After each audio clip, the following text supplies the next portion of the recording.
Work and play are two important parts of our lives. They can help us to form a sense of identity and even define our place in society.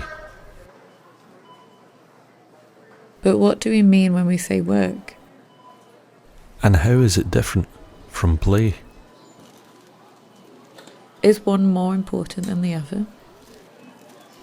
And do we need an equal amount of both for a healthy life?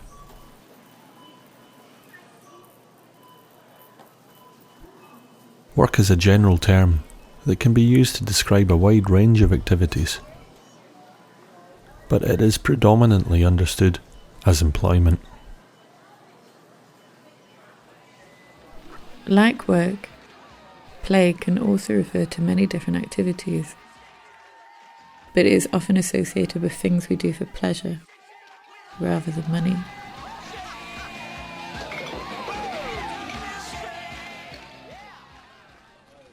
Most of us have to work in order to earn a living. But are we defined by the jobs that we do? Or is it the activity we do outside of work that says more about us? Get to the backside, nice! Upstairs! Nice! Go!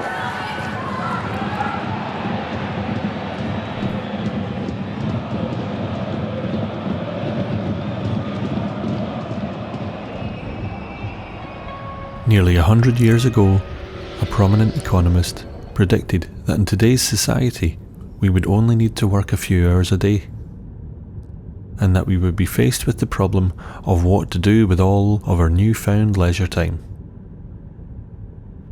But despite the technological advances we've made since then, the average working time has only fallen by a few hours a week.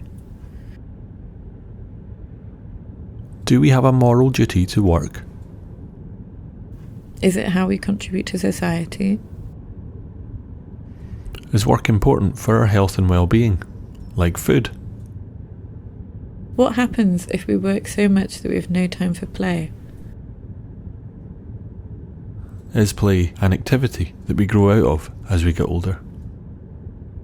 Just a way of letting off steam and using up surplus energy? Or does play provide the freedom to learn skills and share experiences without needing to achieve a specific goal or receive financial reward? What is the essential work that society needs to be done for it to function? Who is responsible for doing it or making sure that it happens? What would society look like if we were able to do less work and have more time for play? Would a world with more play help to untap a wealth of creative potential and innovation that could address the problems we face in the future? Or would a world with less work result in a lack of motivation and discipline, robbing us of our sense of purpose and meaning in life?